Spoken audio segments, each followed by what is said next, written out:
하나님께서 우리에게 주시는 말씀은 창세기 22장 1절에서 12절의 말씀입니다.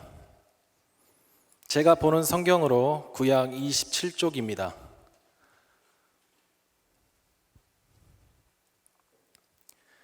이제 창세기 22장 1절에서 12절의 말씀을 봉독하겠습니다. 다 함께 일어나셔서 하나님의 말씀을 경청하시기 바랍니다. 그 일 후에 하나님이 아브라함을 시험하시려고 그를 부르시되 아브라함아 하시니 그가 이르되 내가 여기 있나이다. 여호와께서 이르시되 내 아들 내 사랑하는 독자 이삭을 데리고 모리아 땅으로 가서 내가 내게 일러준 한 산 거기서 그를 번제로 드리라. 아브라함이 아침에 일찍이 일어나 나귀의 안장을 지우고 두 종과 그의 아들 이삭을 데리고 번제에 쓸 나무를 쪼개어 가지고 떠나 하나님이 자기에게 일러주신 곳으로 가더니 제3일에 아브라함이 눈을 들어 그곳을 멀리 바라본지라. 이에 아브라함이 종들에게 이르되 너희는 나귀와 함께 여기 기다리라. 내가 아이와 함께 저기 가서 예배하고 우리가 너희에게로 돌아오리라 하고, 아브라함이 이에 번제나무를 가져다가 그의 아들 이삭에게 지우고 자기는 불과 칼을 손에 들고 두 사람이 동행하더니 이삭이 그 아버지 아브라함에게 말하여 이르되 내 아버지여 하니 그가 이르되 내 아들아 내가 여기 있노라. 이삭이 이르되 불과 나무는 있거니와 번제할 어린 양은 어디 있나이까. 아브라함이 이르되 내 아들아 번제할 어린 양은 하나님이 자기를 위하여 친히 준비하시리라 하고 두 사람이 함께 나아가서 하나님이 그에게 일러주신 곳에 이른지라. 이에 아브라함이 그곳에 제단을 쌓고 나무를 벌려놓고 그의 아들 이삭을 결박하여 제단 나무 위에 놓고 손을 내밀어 칼을 잡고 그 아들을 잡으려 하니 여호와의 사자가 하늘에서부터 그를 불러 이르시되 아브라함아 아브라함아 하시는지라. 아브라함이 이르되 내가 여기 있나이다 하매 사자가 이르시되 그 아이에게 내 손을 대지 말라. 그에게 아무 일도 하지 말라. 내가 내 아들 내 독자까지도 내게 아끼지 아니하였으니 내가 이제야 내가 하나님을 경외하는 줄을 아노라. 아멘. 오늘 말씀을 시작하기 전에 잠깐 여담을 하고 시작하고 싶은 마음이 있습니다. 우리 청년부 예배를 제가 참여할 때도 있고 이제 밖에서 안내할 때도 있는데 오늘 예배가 최근에 드렸던 예배 중에 가장 기름 부으심 있는 예배였습니다. 여러분 많이 뛰었나요? 네, 저는 핏에서 갑자기 빠른 찬양이 끝나고 나니까 기타 운동 13분 하셨다고, 네, 열심히 움직이셨다고 이렇게 하는데 우리 청년들 더 열정적으로 하나님을 예배하고 하나님을 찬양했으면 좋겠습니다. 네, 저는 허리도 아프고 도가니도 아파서 더 열심히 뛸 수가 없으니까 여러분 더 열심히 하나님을 열정적으로 찬양하는 여러분 되기 바랍니다. 제가 계속 해오던 하나님의 나라에 대한 설교를 잠깐 접어두고 오늘은 4월에 제가 하나님의 나라에 대한 주제를 다루면서 천국과 지옥에 대한 말씀을 나눴습니다. 여러분에게 그때 말씀이 끝나고 우리 전체에게 예수 그리스도를 다시 영접하실 분들 일어나라고 제가 초청을 했지요. 그때 여러분들이 생각했던 것보다, 제가 생각했던 것보다 너무 많이 일어났습니다. 저는 사실 약간 당황했습니다. 당황도 되고 감동도 되었지만 왜 이렇게 많이 일어났을까 마치고 고민해봤어요. 청년들이 이렇게 많이 예수님을 믿지 않나, 우리 청년들이 예수님을 이렇게 잘 모르는가 라는 고민과 첫 번째, 두 번째는 아니면 주님을 이미 영접했음에도 불구하고 한 번 더 목사님의 콜링에 한 번 더 주님을 사랑합니다 고백하고 싶어서 일어났겠구나 라는 생각을 했고, 세 번째는 목사님이 일어나라고 하니까 아무도 일어나면 어떡하지, 목사님이 걱정되어서 나라도 일어나 준다 하고 일어나 준 건 아니지요. 그렇죠? 우리가 예수 그리스도를 영접한다, 주님은 내 삶의 주인으로 모신다라는 의미가 어떤 것인지 오늘 본문을 통해서 좀 더 깊이 나누고 예수 그리스도가 내 삶의 주인 되시고 복음이 무엇인지, 내 삶의 참 주인 되시는 게 어떤 것인지 오늘 말씀을 통해서 나누고자 합니다. 우리는 어느 한 분야에서 두각을 나타내거나 아주 탁월한 사람을 향해서 그 사람을 칭찬하고 뛰어나다라고 할 뿐만 아니라 어떤 칭호를 주기도 합니다. 여러분들의 부모님 세대에서는 그런 사람들을 향해서 도사라고 이야기했습니다. 너무 옛날 말이죠. 축구를 잘하면 축구도사, 무도사 이런 거 아닙니다. 배추도사. 야구를 잘하면 우리 부모님 세대는 야구도사구나 이렇게 얘기했습니다. 여러분 세대, 우리 세대는 우리 세대? 여러분 우리 세대라고 합시다. 우리 세대는 뭔가를 뛰어나고 위대한 업적을 남기는 사람, 남들보다 탁월하게 하는 사람을 신이라고 쉽게 이야기합니다. 공부를 잘하는 사람을 공부의 신, 그렇죠? 아까 이야기했던 축구를 잘하는 사람은 축구의 신이라고 우리가 막 이렇게 얘기합니다. 메시를 향해서 축구의 신이다 이렇게 얘기하죠. 오늘 예배가 마치고는 카트의 신이 나타날 거라고 우리가 기대하고 있는데 누가 될지는 잘 모르겠지만 어쨌든 우리가 뭔가를 향해서 뛰어난 사람을 신이라고 이야기합니다. 그렇게 쉽게 우리가 신이라는 단어를 쓰지요. 여러분, 사람은 누구나 무엇인가를 예배하고 무엇인가를 믿고 무엇인가를 의지합니다. 왜냐하면 사람이 그렇게 창조되었기 때문입니다. 사람은 하나님을 예배하고 하나님을 사랑하고 그분을 믿고 의지하도록 창조되었습니다. 우린 영원토록 그분을 찬양하고 예배하는 것이 우리의 창조 목적입니다.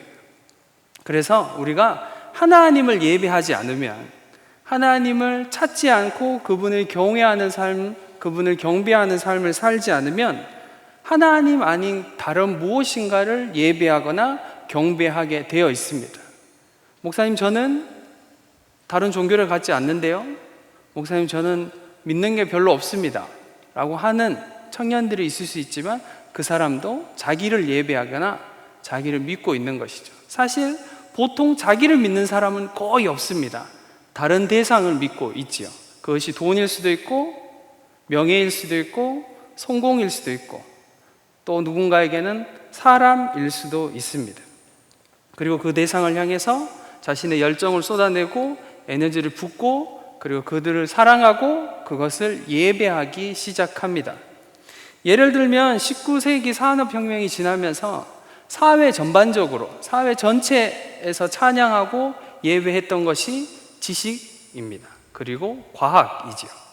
그래서 사람들이 어디까지 갔냐면 신은 죽었다라고까지 갔습니다. 그래서 과학의 발전과 이렇게 뛰어난 지식만 가지고 있으면 우리는 행복할 수 있다라고 사람들이 믿었습니다. 그래서 그것을 예배했고 그것을 추구했고 거기에 많은 에너지를 많은 사람들, 사회 전반적으로 그것에 집중하였습니다. 그런데 우리가 알다시피 그 결과는 무엇입니까?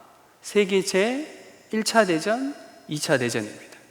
그 시간이 지나고 나서 사람들이 알기 시작했어요. 내가 뭔가를 믿고 의지했던 그것이 나에게 독이 될 수 있구나 라는 게 사회 전반적으로 흘렀습니다. 시간이 흐르면서 우리는 자본주의 사회로 접어들기 시작했습니다. 그리고 지금은 거의 돈이 우상화된 시대를 살고 있습니다.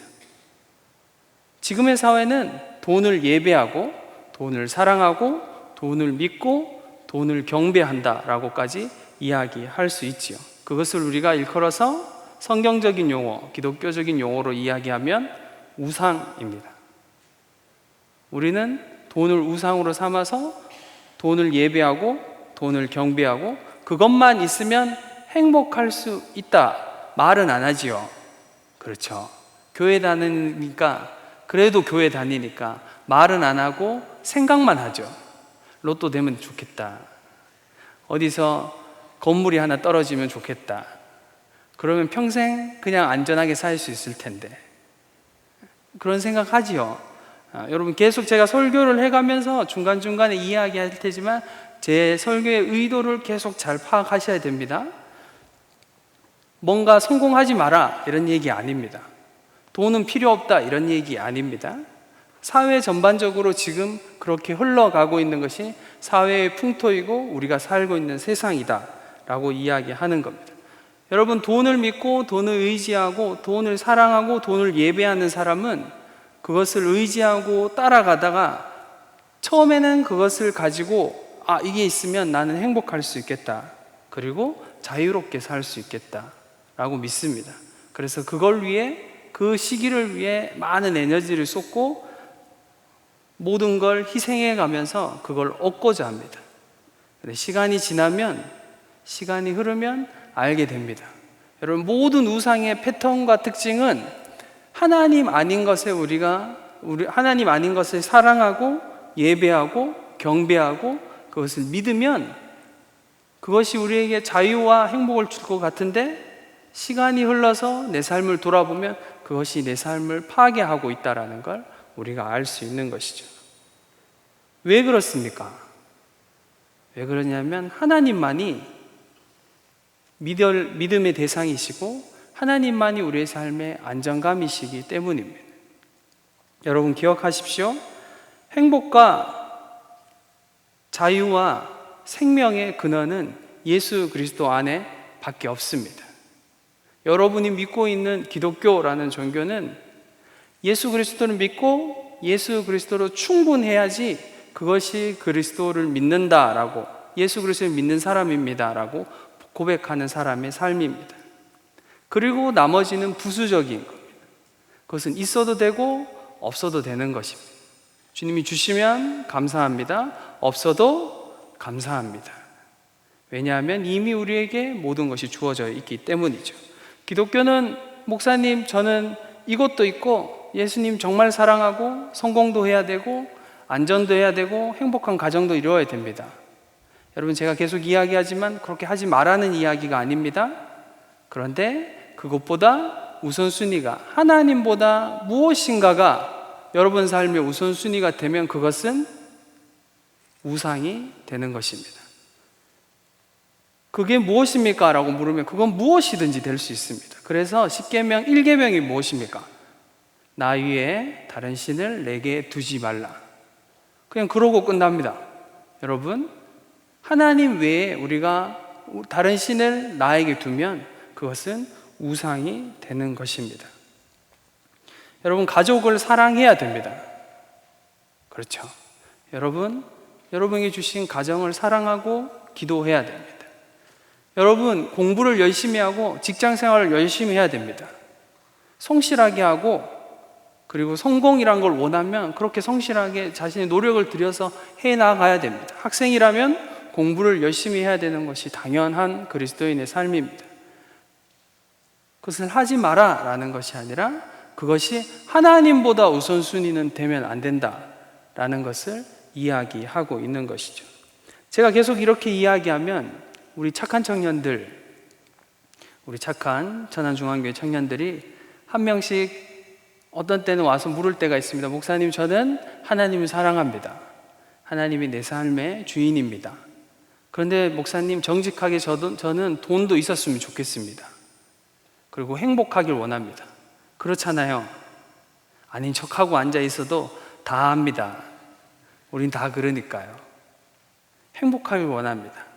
그런데 목사님, 제가 하나님을 더 사랑하는지 돈을 더 사랑하는지 내가 추구하는 행복을 더 사랑하는지 헷갈릴 때가 너무 많습니다.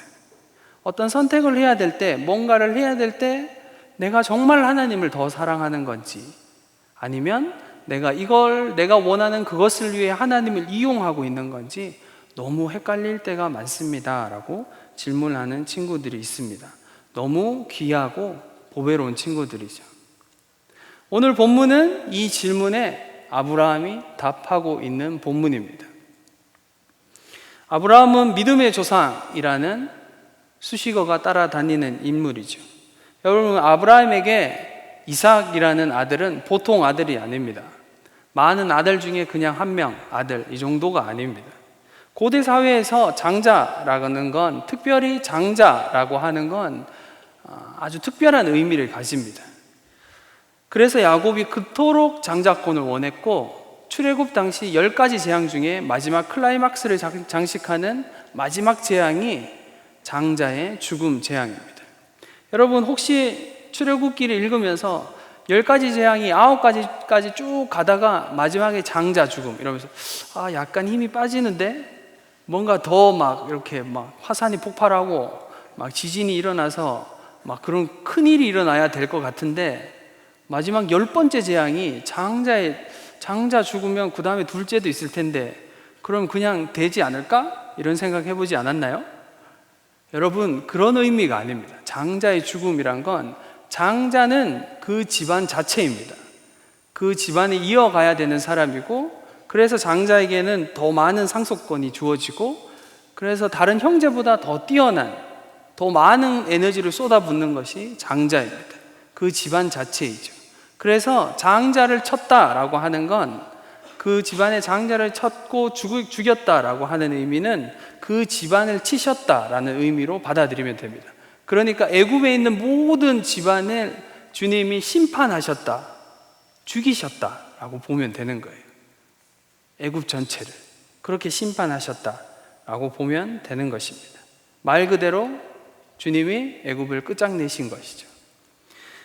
자녀가 없는 아브라함에게 하나님이 나타나셔서 너는 너의 본토 친척 아비의 집을 떠나 내가 내게 지시할 땅으로 가라 라고 말씀하셨습니다. 그리고 바로 주님이 이렇게 말씀하시죠. 내가 너로 큰 민족을 이루게 하겠다. 무슨 말입니까? 아들 주겠다, 이런 이야기입니다. 아브라함이 이 말씀에 순종하여서 우리가 아는 것처럼 갈 바를 알지 못하고 말씀에 순종하여서 떠납니다. 그리고 시간이 흐르지요. 계속해서 중간중간에 일들이 있지만 하나님이 끊임없이 아브라함을 인도하시고 중간에 곁길로도 빠지지요. 이스마엘을 가지기도 하고 그렇게 해서 99세가 됩니다. 99세가 된 아브라함에게 하나님이 찾아오셔서 이야기합니다. 내년 이맘때에 너에게 아들이 있을 것이다. 그때 아브라함이 엎드려서 창세기 17장 17절에 이렇게 이야기합니다. 엎드려서 웃으면서 참네 이러면서 나에게 무슨 아들, 하나님 나에게 아들 필요 없고 있는 이스마엘이나 잘 되기 원합니다. 제가 약간 과장해서 표현한 거지만 사실은 그런 마음입니다. 말도 안 되는 소리. 그러니까 아브라함이 이제 거의 포기한 상태입니다. 거의 포기가 아니라 포기한 상태라고 이야기할 수 있어요. 그런 상태에서 아브라함이 진짜 아들을 낳았습니다. 그게 이삭입니다. 이삭을 낳아 100세가 되는 해, 그토록 기다렸던 이삭을 얻은 것입니다. 여러분, 이 아들이 얼마나 귀하겠습니까? 얼마나 사랑스럽겠습니까?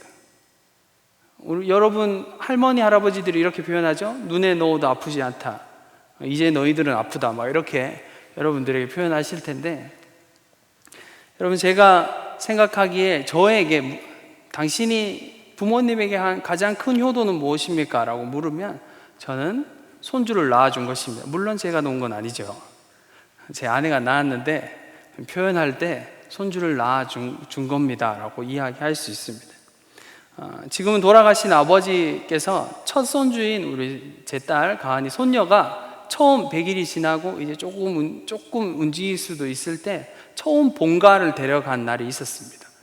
좀 일찍 도착했죠.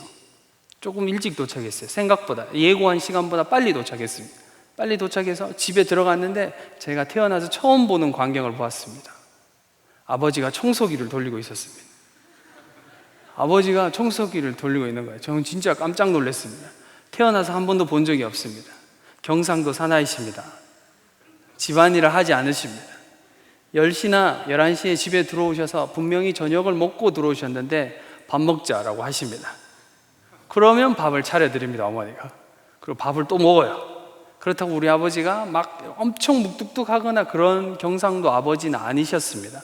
그럼에도 불구하고 집안일을 하는 건 한 번도 본 적이 없습니다.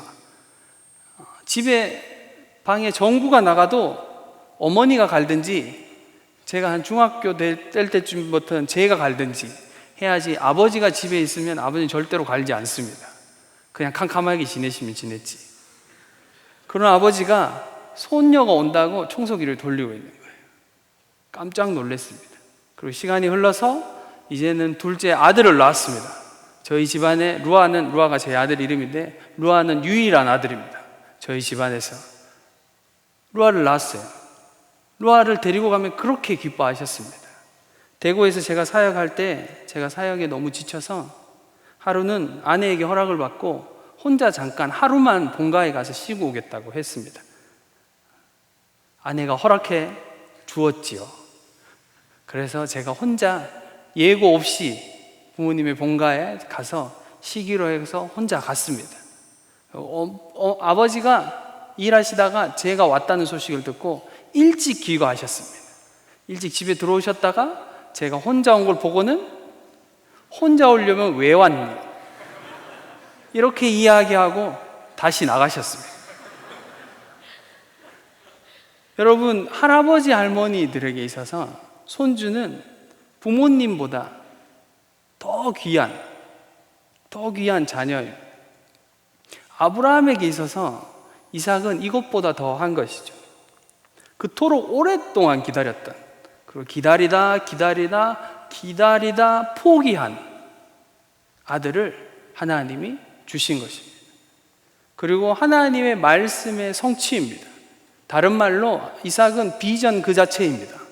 하나님이 이루실 그 큰 민족의 시작이 이삭이기 때문에 아브라함 그리고 이삭을 통해서 주님이 그렇게 하시겠다고 하나님이 분명 약속하셨기 때문에 이삭은 아브라함에게 있어서 자신의 삶의 비전 그 자체인 것이죠. 하나님의 꿈 그 자체입니다. 그런 이삭을 하나님이 바치라 라고 이야기합니다. 2절에 하나님이 아브라함에게 이렇게 이야기하죠. 내 아들, 내 사랑하는 독자 이삭. 3번에 걸쳐서 그냥 이삭이라고 해도 되고 내 아들을 바쳐라 이렇게 해도 되는데 주님이 의도적으로 아브라함을 향해서 내 아들, 내 사랑하는 독자 이삭을 바치라 라고 이야기합니다. 여러분, 이 요구는 어떤 면에서 그냥 들으면 되게 폭력적으로 들립니다. 어떻게 하나님이 이런 요구를 할 수 있을까? 그리고 아브라함은 어떻게 하나님의 이 요구에 순종할 수 있을까? 여러분, 아브라함이 어떻게 하나님의 말씀에 순종할 수 있었을까요? 아브라함이니까 그럴 수 있지요. 이러고 넘어가면 안 됩니다. 여러분, 성경을 볼 때마다 모세니까, 엘리야니까 그렇지 이러고 넘어가면 안 됩니다. 성경에 나오는 모든 사람들은 우리와 같은 사람들입니다. 그런 아브라함이, 우리와 똑같은 사람인 아브라함은 어떻게 하나님의 이 요구에 반응할 수 있었을까요? 만약에 하나님이 아브라함에게 내 아내 사라를 바쳐라 라고 했으면 바로 아니죠. 네, 그렇게 한 게 아니라 분명히 무시했을 겁니다. 하나님의 음성이 아니다. 하나님이 말씀한 지금까지 내가 알던 하나님과 너무 다르다. 그리고 아니면 아브라함이 하나님께 요구했을 겁니다. 하나님, 왜 사라를 바치라고 하시나요? 제가 이해되지 않으니 설명해 주십시오 라고 요구했을 겁니다. 그런데 아브라함에게 하나님이 내 독자, 내 사랑하는 이삭을 바쳐라 라고 했을 때 아브라함은 두말하지 않습니다. 그리고 그 말씀에 순종합니다. 아브라함은 하나님의 말씀의 의도를 완전히는 아니지만 어느 정도 알고 있었다라는 걸 우리는 알 수 있습니다. 5절에 이렇게 이야기합니다. 내가 아이와 함께 저기 가서 예배하고 우리가 너희에게로 돌아오리라.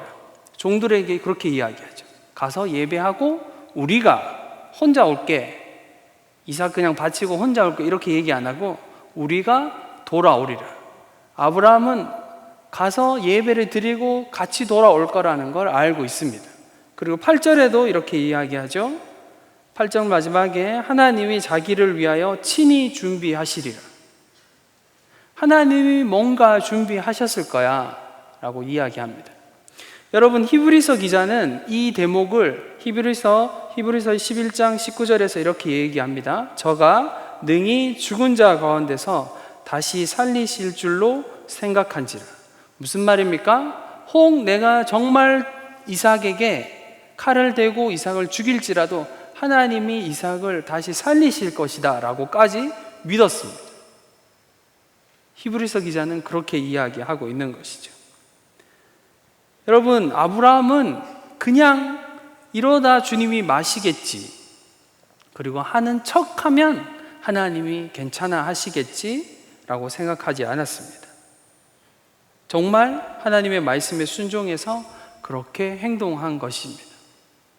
자신의 삶에 지금까지 인도하셨던 하나님, 자신의 삶의 실패의 자리일 때마다 신실하시게 기다리셨던 하나님, 그리고 자기가 했던 말을 분명히 성취하시는 그 하나님, 어떤 일이든 이루어 가시는 그 하나님을 삶으로 경험했기 때문에 하나님은 본인이 이야기하는 그 말씀에 분명히 그 말씀을 이루실 것이고, 분명히 하나님이 이삭을 통해서 큰 민족을 이루겠다라고 하신 그 약속을 아브라함이 믿었기 때문에 이렇게 행동할 수가 있는 것이 첫 번째 이유입니다. 두 번째 이유는, 여러분, 아브라함이 이렇게 행동할 수 있는 이유는 하나님이 이삭을 요구하셨을 때 알아차렸습니다. 왜 이삭을 요구하는지, 왜 자기에게 꼭 이삭인지, 다른 누구가 아니라 이삭인지. 무슨 의미입니까?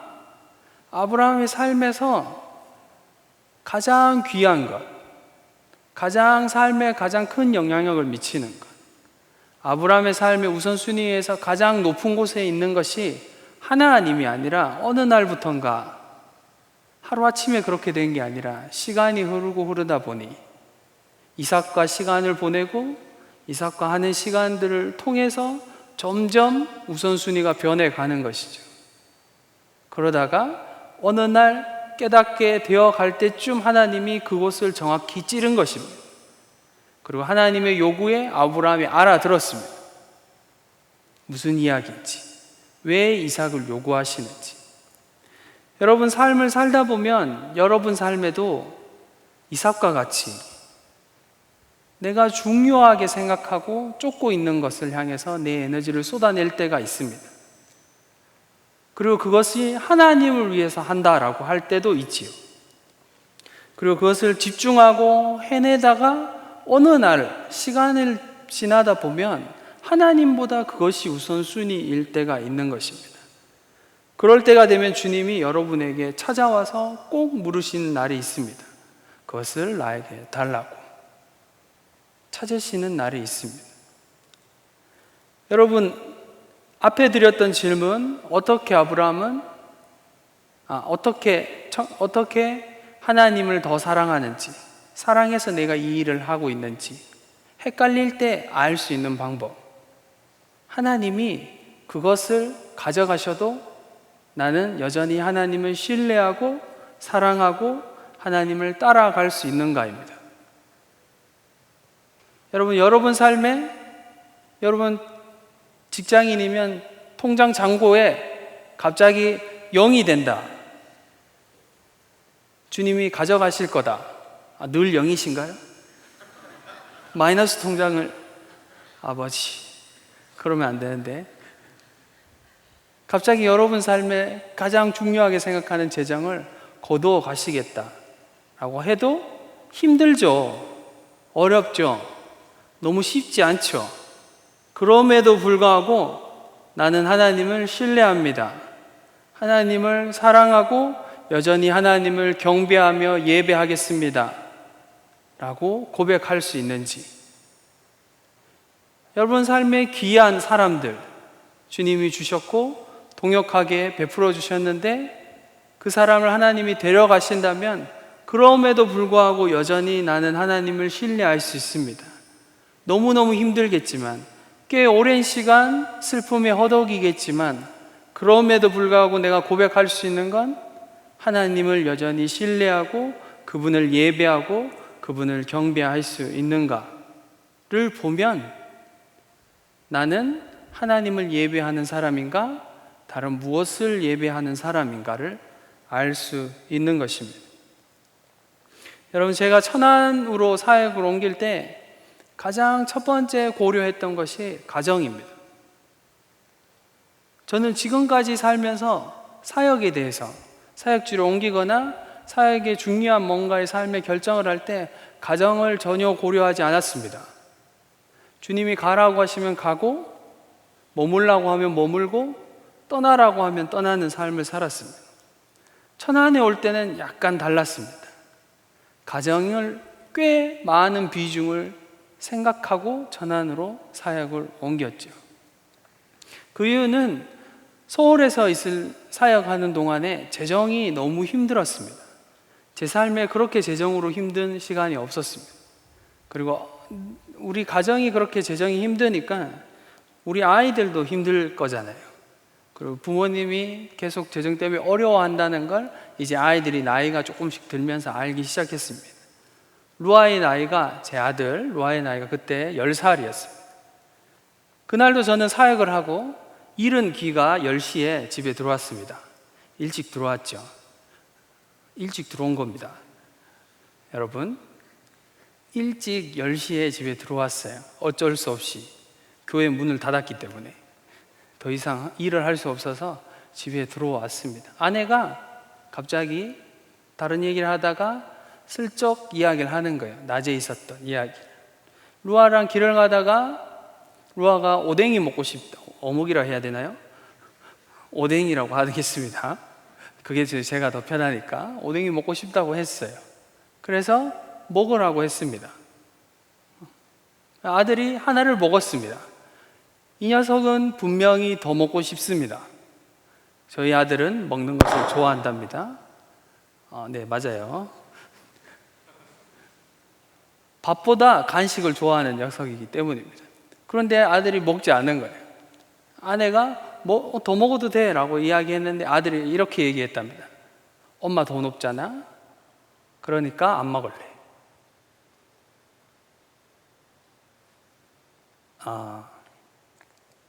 이 말을 할 때마다 저는 힘듭니다. 설교를 쓰다가도 잠깐 멈췄습니다. 멈추지 않으면 힘드니까. 그 말을 제가 듣는데 피가 거꾸로 솟는 것 같았어요. 너무 화가 나는 거예요.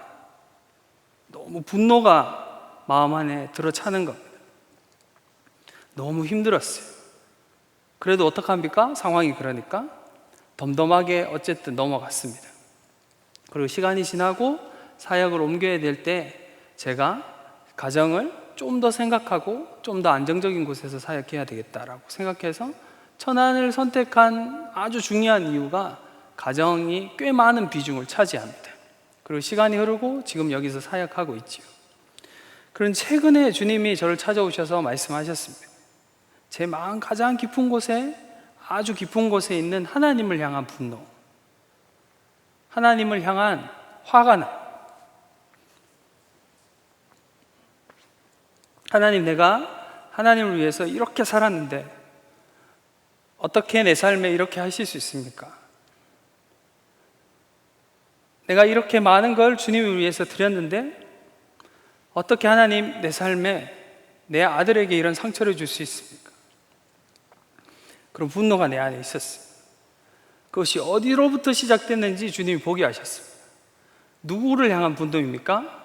하나님을 향한 분노입니다. 내가 이렇게 노력했는데, 애를 썼는데 하나님을 따라가면 안전할 거라고 말씀하셨잖아요. 보호해 주실 거라고 말씀하셨잖아요. 근데 주님 따라갔는데 주님 이게 뭡니까? 라고 하는 생각들이 제 마음 아주 깊은 곳에 있다는 걸 주님 보여주시기 시작했습니다. 그리고 하나님을 향한 신뢰가 어느 정도의 부분이 깨져 있음을 제가 발견하였습니다. 주님이 다시 한번 제 삶에 요구하셨습니다. 너희 삶을 나에게 다오. 너 여전히 나를 신뢰할 수 있느냐? 여전히 주님을 따라갈 수 있느냐? 하나님을 신뢰하고 하나님을 예배할 수 있느냐? 그 자리에 제가 엎드려서 하나님 앞에 다시 내 삶을 드리고 제 안에 숨어있는 분노들, 하나님을 신뢰하지 못함으로, 그리고 내가 노력하고 애썼음에도 주님이 보상해 주지 않을 것 같은 그 분노를 주님께 드리는 시간을 가졌습니다. 여러분, 아브라함은 어떻게 드릴 수 있습니까? 그리고 제가 어떻게 그렇게 반응할 수 있었을까요? 주님은 여전히 똑같은 것처럼 보이는데 어떻게 그렇게 반응할 수 있었을까요? 여러분, 처음부터 주님이 저에게 모든 걸 주셨다는 걸 제가 다시 한번 깨달았기 때문에, 처음부터 주님은 모든 것을 나에게 주셨습니다. 하나님은 사랑하는 독자 예수 그리스도를 십자가에 달리시기까지 나를 사랑하신 하나님의 그 사랑 때문에 나는 다시 한번 주님 앞에 내 삶을 드릴 수 있었던 것입니다. 아브라함은 완전히 이삭을 죽이진 않았지만 하나님은 정말 예수 그리스도를 십자가에서 죽이십니다. 관계를 완전히 끊으시고 죽음이라는 것을 예수 그리스도께 허락하십니다. 누구 때문입니까? 나 때문입니다. 나를 사랑하셔서 자신의 모든 것을 주신 하나님, 나를 사랑하셔서 생명 주신 예수 그리스도께서 내 삶을 원하십니다. 어느 정도를 원하는 게 아니라 여러분 삶 전부를 원하시고 여러분 삶의 우선순위에서 다른 어떤 것도 높아지기 원하시지 않습니다. 예수 그리스도만이 여러분 삶의 가장 높은 우선순위에 있어야 되는 것입니다. 사랑하는 청년 여러분, 우리는 다시 돌아가야 합니다. 하나님만으로 충분했던 대로, 하나님만으로 하나님 사랑합니다 라고 고백했을 때 내 삶에 그것으로 충분했던 대로, 주님으로, 주님 사랑합니다, 주님만으로 충분합니다는 고백이 입술의 고백 아니라 내 삶 전체를 드리고 내 삶의 모든 고백으로 주님께 드렸던 그 시간으로 여러분 이 시간 돌아가야 되는 것입니다. 그 이유는 예수 그리스도, 나에게 이미 모든 것을 주신 예수 그리스도의 사랑이, 나에게 전부를 주신 하나님의 그 놀라운 사랑이 내 삶을 이끌고 있기 때문입니다. 여러분 삶이 하나님보다 높아진 것이 무엇입니까? 여러분 삶에 아무리 애를 쓰고 노력해도 하나님 주시지 않는 것 같아서 하나님을 향한 분노로 차서 하나님과 어느 정도 거리를 두고 있는 사람은 있습니까? 코로나라는 시간을 지나면서 하나님과의 거리가 멀어진 청년들 있습니까? 우선순위가 나의 자유와 나의 편안함이 되어버린 청년들이 있습니까? 오늘 이 질문 앞에 우리는 모두 다 서야 됩니다. 내 사랑하는 아들 이삭을 나에게 달라고 하신 이 요구 앞에 우리 모두 다 서서 하나님, 이것을 주님께 드립니다. 내 삶의 유일하신 사랑, 유일하신 생명, 내 삶의 전부는 예수님이십니다. 고백하는 저와 여러분 되기 바랍니다.